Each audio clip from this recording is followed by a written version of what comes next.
Welcome to Authors Revealed. I'm Becky Anderson. We have an author that is so much fun. It's Gitty Daneshvari, and her new book for middle grade kid readers is called The League of Unexceptional Children.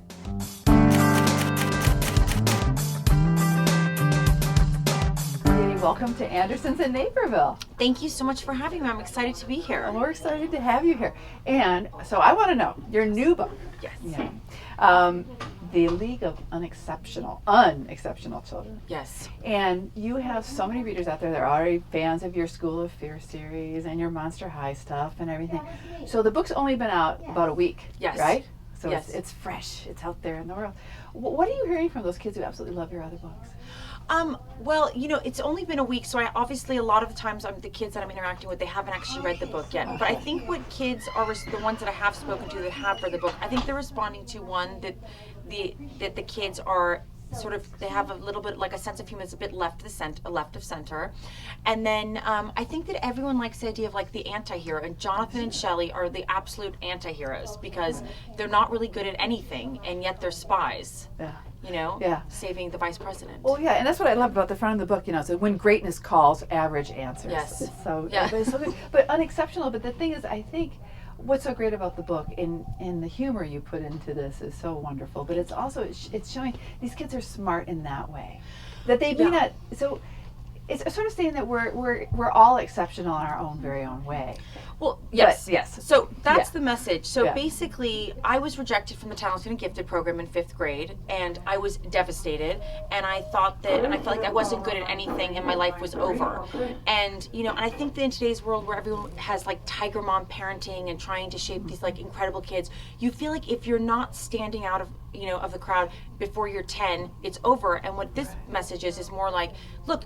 There are so many different kinds of gifts, and there's so many different kinds of talents, and you really just have to be open and take your time to discover like what makes you you and how that you can help you build this great life. Right. And it doesn't always happen when you're 9, 10, 11. Things happen at different times for everybody. Yes. It's so different, right? Exactly. It's so different.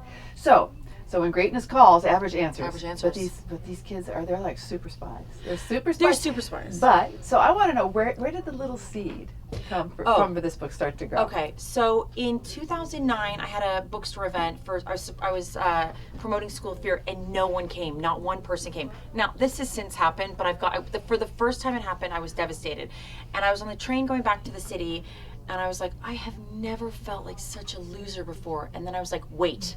I have. And I remembered being rejected from the Talented and Gifted program in 5th grade and being devastated. And suddenly the title, The League of Unexceptional Children, popped into my head.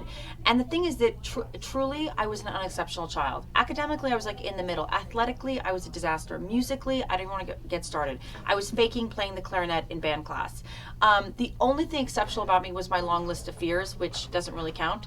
But so I also really I was inspired by the fact that I know what it feels like to be 10 and feel like I don't have a talent. Oh, it's over for me. Oh, I didn't get a talent when they were like, it was like it's a lottery, and that's that. So that's where the idea came from. Yeah. I like it. And when you think about Daniel Handler's Lemony Snicket's books, the series of Unfortunate Events, which some of that reminded me that's because of the humor. And humor on different levels, which is so Well, I appreciate that. That's obviously a great compliment. But we always called those Sue, S-U-E. So I'm calling these Luck, L-U-C. L-U-C. Right? Yeah, like look. So it's really wonderful. So I want to know, Jonathan Murray, he's 12. Yes. And then we have Shelley Brown. Yes. Also 12. Two of these great protagonists Yes. in this book. Okay, so a little bit of you. Probably, and these characters. I mean, let's be honest. All of my characters have a little bit of me. Okay. They all start with that. So Shelley has this propensity for exaggerating to the point that it's actually lying. And I definitely was like that a little bit as a child. Like, I have this friend, and my sister would be like, you don't have any friends that I don't know. We live together. We go to the same school.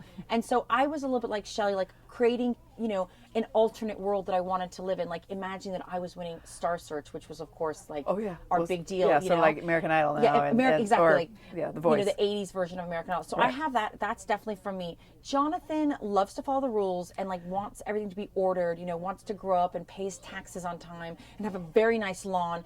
And I was definitely like this as a child because I was raised by more eccentric parents. And I was like, why can't we live someplace where we have sidewalks and why can't I have a name like Lisa? Lisa Green, and so I relate to that part of Jonathan Sure, too. yeah. And then also with every draft, they sort of take on their own personalities. Yeah, for you sure, know? for sure. And so, but they of course they do start with those little kernels from me. Yeah, but I love the book, and I love the illustrations, and I love the think, illustration. James Lancet did such great illustrations throughout. But I love the top secret. That's so the dossier on Yes. each one of these kids. It's right here, top secret. But I love some of their quotes. It says, "How dare you say I'm underperforming? Everyone knows that the real problem is that others are overperforming," which is. It's so great. I mean, it's a great way to turn it around, right? Yes. I love that. And then the other one that was so great. My English teacher told me that the only extraordinary thing about my essay was that I still don't know how to spell extraordinary. It is just me, or does it seem like there should be a hyphen in there? Yeah. Mm-hmm. But all these are so great. And Thank on the you. dossiers have all these special average spies, so they're not. But the thing is, they're so special that they're invisible, and that's what makes them so good. Yes, and and I think that I really do believe that everyone is special, but I don't think everyone's like special in a way that's quantifiable. Right. And so when you're like a kid, you want to be special in a very quantifiable way, like academically, athletically, musically. And the thing is that our characters aren't, and so they sort of blend into the background like wallpaper, making them great spies because no one ever notices them. Right, right. So the thing is that when we're in school and we're young, we always think, oh, it would be great to be in the popular group or into the beauty queen group or the brainiac group or that sort of thing. But really the message is that we're all exceptional in our own way, but we just have to figure out for ourselves. And sometimes we have to be patient. We have to be patient, and we also have to be willing to work hard at it. Like one story I always tell the kids is that my first book was the Makedown was like a phenomenal failure, and I could have easily just said, well, guys, that's it. That was my writing career. And instead I decided to continue. That failure is really not a bad thing. Failure means that you're trying and that you're one step closer to success. Yeah. So I think that is also an important sort of message in there. Right.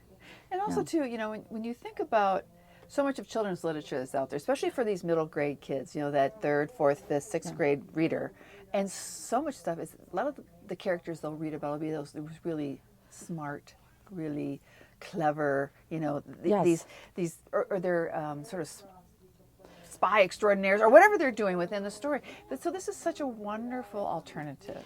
Well, it turns it on its head because, when I was reading those books, it's a great wish fulfillment, of course, when you're reading about like the kid with the one special talent. Like, of course, everyone wants to be Harry Potter, but let's be realistic. We're all not Harry Potter. Right. And so I just thought it would be really cool to have heroes that are sort of the anti-heroes. They're like, no, that's not us. Like the spotlight is never on Jonathan and it's never on Shelley, but they still have a lot to offer.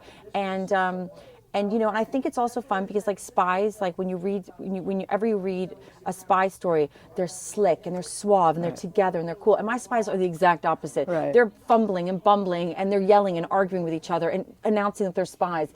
And so I also thought it was sort of fun to turn the spy genre on its head. And it's like there's a line in there about that they think of themselves as James Bond. Like, no, you're more like James Bond's cousins who are left out of the family newsletter because no one really remembers you. And I sort of think that sums up Jonathan and Shelley. Yeah, and it's interesting. Your book is just out, and now we're having a new James Bond movie coming soon, right? So, although I mean, I feel like James Bond is something that's obviously never going to die. It's just my grandchildren will. They're talking about the next actor who will be playing James Bond.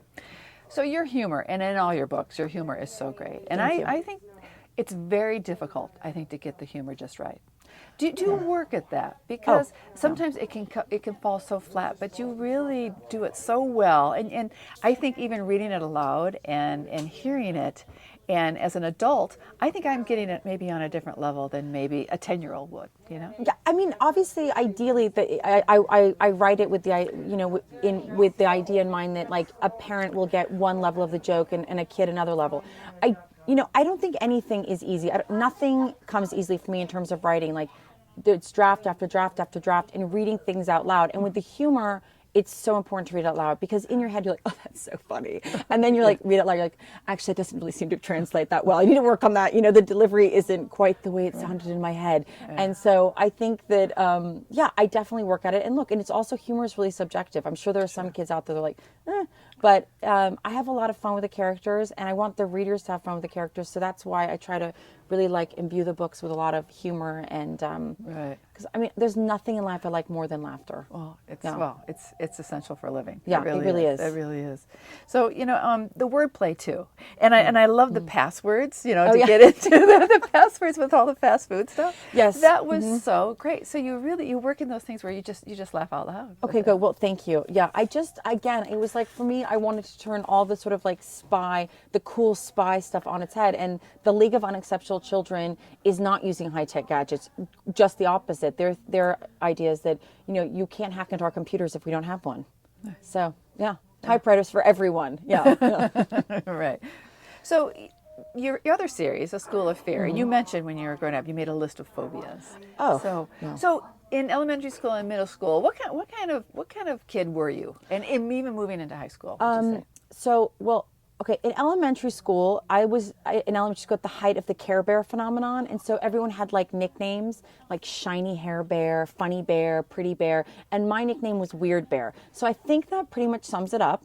I was a little bit odd. I was very nervous. And, I think when you have a lot of fears as a child, it's easy to be labeled as a bit of an oddball. And, I was afraid of spiders and insects. I was afraid that aliens were going to invade. I was afraid that I was going to touch Windex and touch my eye and go blind.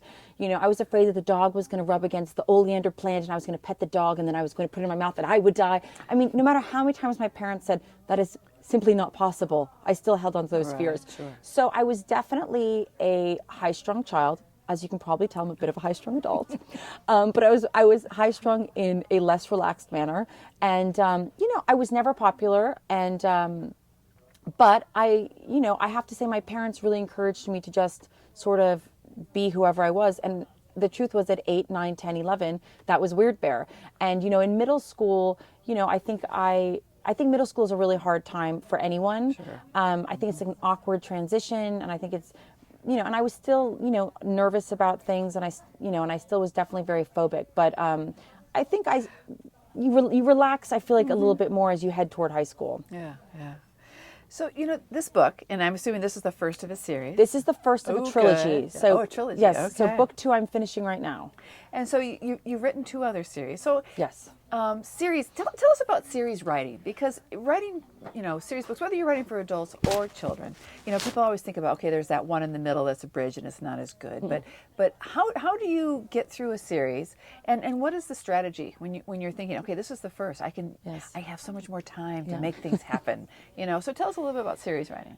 First of all, I love to read series and I love to write series, and it's because you can really invest in the characters and you have this opportunity to like draw things out and to put them in all these different situations, and as opposed to trying to jam everything in. So part of it is just that it's like I feel like I'm greedy. I just get to spend more time with the characters, but it's also complicated. When you write a series, you don't have the opportunity, like in book 2, like, oh, I wish I could do that. Well, sorry, book 1's already out there. So when you're writing book 2, you're like, okay, I've got to stick to my outline. Sure. I think outlining becomes more important when you're doing a series, and really like thinking before you even start book 1, where do I want these characters to end up? Right. How do I want them to get there?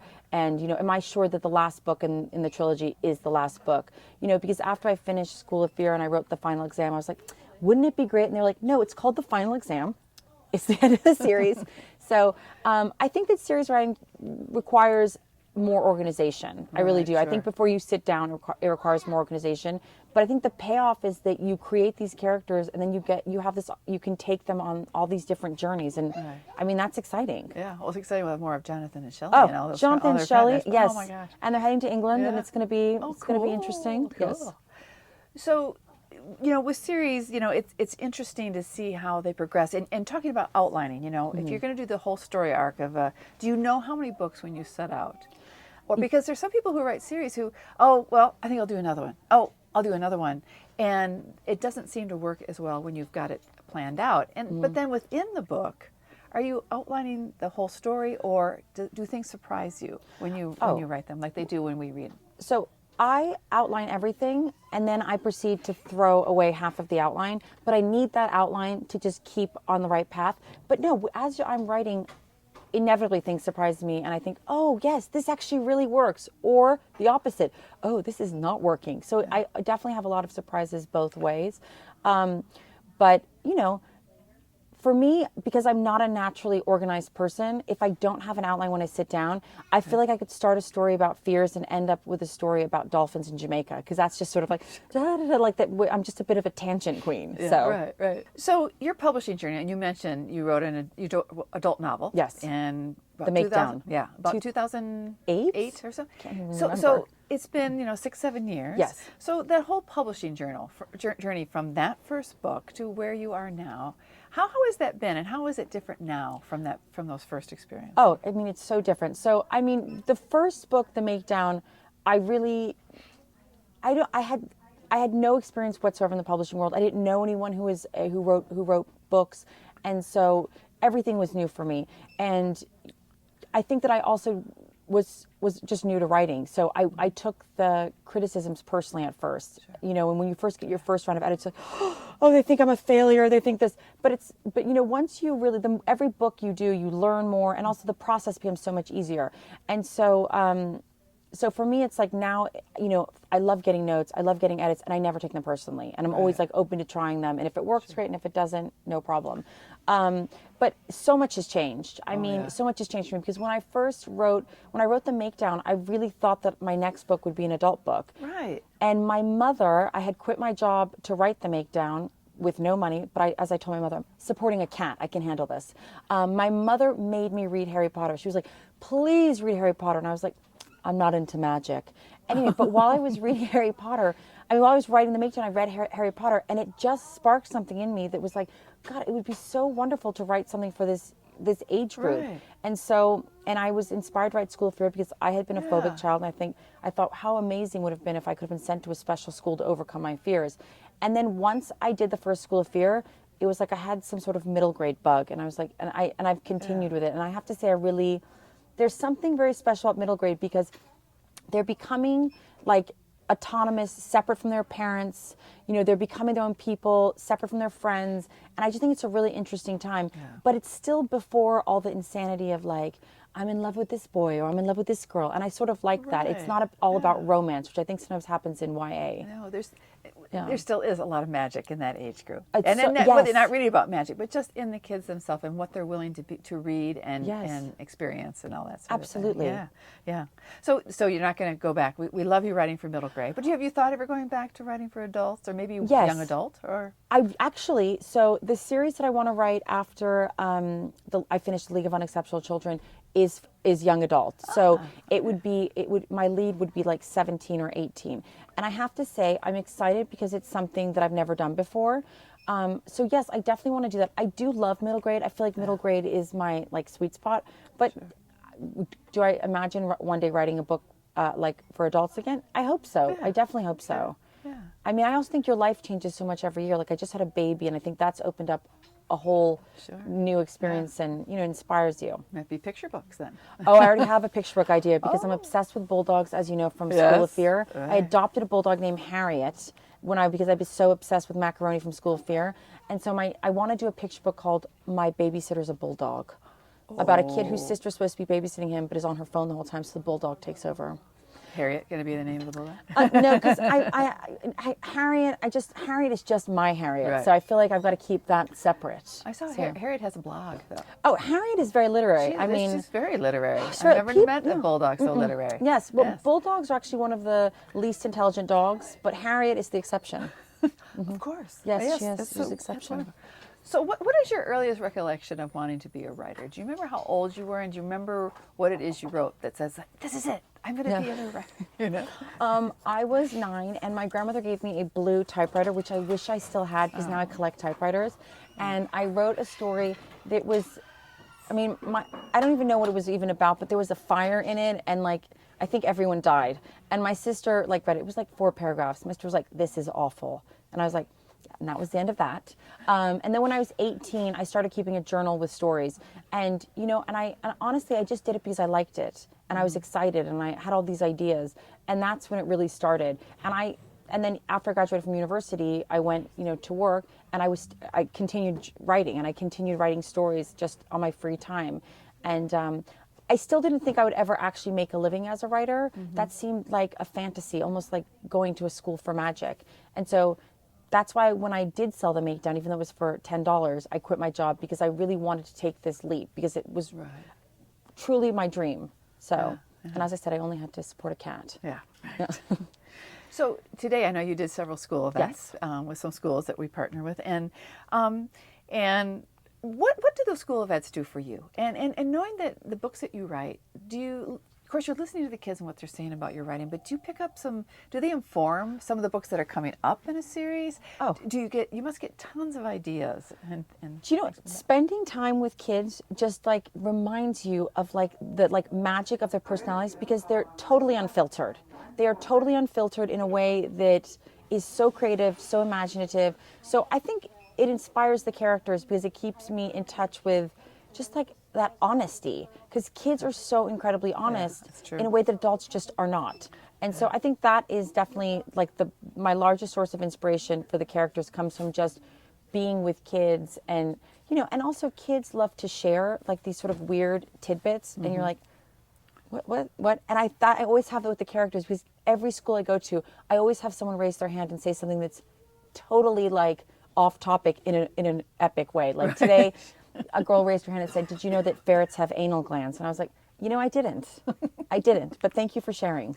I mean, if I'd thought about it, maybe I would have been like, yes. That may end up being a line, that one of your spies. Exactly. So you wait. Book 2, guys. Excellent. Excellent. Very good. So that's great. I love it. It's so true, though. It's so random. It's so random. And the randomness and the honesty, you have to be like in touch with that. Otherwise, it doesn't come off authentically. Right. Yeah. So your time in between, graduating from university and then writing that first book, quitting your job and supporting your cat. Yes. For that first book. There were actually 2 cats. It's like I said cat earlier, I'm like forgetting Turbo. It was actually Moby and Turbo, but they together ate very little. So what were you doing before you quit your job? And how did those experiences, and were you working for a film company? I did. I worked. Yeah. So this is slightly insane as well, but so I thought writing was impossible. So I decided I was going to work in the film business because I thought that would be really easy. So for years I was an assistant, and then I was promoted and I was like a baby executive at a production company. And when I was promoted, I realized that that this is what I had been working toward, and I wasn't satisfied and I wasn't fulfilled. And so that sort of pushed me to show my writing, because it's not easy, especially the first few times you send your work out into the world. Every criticism, every rejection feels so personal. Right. And that's one of the greatest things that as time passes, it doesn't feel personal. The thing that those years working in film really did for me was just, reading so many different scripts, reading stories, and also thinking of ideas that can work, that can possibly be translated to other mediums like film or TV. Sure. Now, having said that, we're still waiting for School of Fear to make it to the screen. I was gonna ask I can't tell you that the process is a fast one. So, but I think it probably helped me think of like ideas that maybe have more cinematic potential. But no, so it will be a full-length feature film, right? That's the plan, right? That's the plan. I mean, it's like I have no idea when or if. You just sort of cross your fingers. I mean, they're still working on it, so that's a good sign. Okay. The whole thing for authors today, and it's changed even since when your first book was published. Absolutely. How authors communicate and how readers communicate with authors. And you think of everything that's happened there were never websites for authors. No. If you wanted to communicate with an author, you did a snail mail letter, And it's so different today because of all the different mediums, whether it's Tumblr or Instagram or whatever, Twitter, whatever it is. How has it changed for you? Even in a short period of time, it's like light years, the way that we communicate. I feel like everything has changed in the last 5 years it's in such a rapid way that I haven't quite caught up with it. I just want to first say that. The hardest part for me is that it doesn't come naturally to share little tidbits about my day, on Instagram or Instagram's a bit easier because it's pictures, or Twitter. But what I see over and over again is an opportunity to connect with people, whether it's librarians, teachers, kids. Middle grade readers, they're just a smidge too young usually to have their own Twitter accounts. Right. I find it's usually more people I know that write YA that are really, they correspond a lot more with their readers that way. But having said, Facebook. I have a ton of messages from kids on Facebook, and also through my website. I get a lot of messages from kids through my website. Right. I do get some snail mail still, and I have to say it feels like Christmas. You're like, snail mail. Oh, isn't it incredible when so you get great. something in the mail? But people take the time to actually do that. So, but sometimes I always wonder with all the ways we communicate. Sometimes it can be sort of a time suck. It takes you away from. Well, yeah, and what you're the doing every day, thing is that right? if it doesn't come naturally to you, I feel like I need to take a class in how to be successful in social media, because I could spend all day writing one tweet, and that is not effective, Right. not an effective use of my time. Yeah, because So, you think you got to get it down that many characters. It's like many characters, and also it represents you, but that it's not inappropriate for your readers. It's like it's. But it's still entertaining. It's not just I had a sandwich today, so. right, exactly. So I know you mentioned a few things that are coming up, but mention when the next one we'll see in the League of Unexceptional Children. Yeah, and I'm only focusing on writing this series right now. So I just am finishing up the second book, and that will come out October 2016. Okay. So a year from now, and the third book will come out October 2017. Okay, so 2 years from now. So 1 year apart. Yeah. Well, 1 year great, apart. So great. I feel like more than a year, you can lose your momentum with the readers. Yeah. And I mean, but it's No, always that's perfect timing. Yeah. Perfect timing. That's so it wonderful. gives everyone a full year to read book one. That's right, and they better. And they Oh, better. yeah, they better. Absolutely. Okay, Gitty, I end these interviews with a little quiz. Love so a quiz. you know all the answers already. So I'm just going to ask you lightning round questions, Okay. and most of them have to do with books. Okay. All right. So, favorite book when you were a kid? BFG. That says so much. Okay, do you remember something in high school or college that still stayed with you that you read? The Dollhouse in College by Ibsen. Right. In high school, I would say A Separate Peace by John Knowles. Okay. All right. How about a book, any book you've read your entire life that you've been an evangelist for, that you had to tell everyone, you better read this? I have to say this, even though there's probably a much more literary answer that I should come up with, but Hyperbole and a Half. I have on Amazon, I have sent that to 15 of my friends.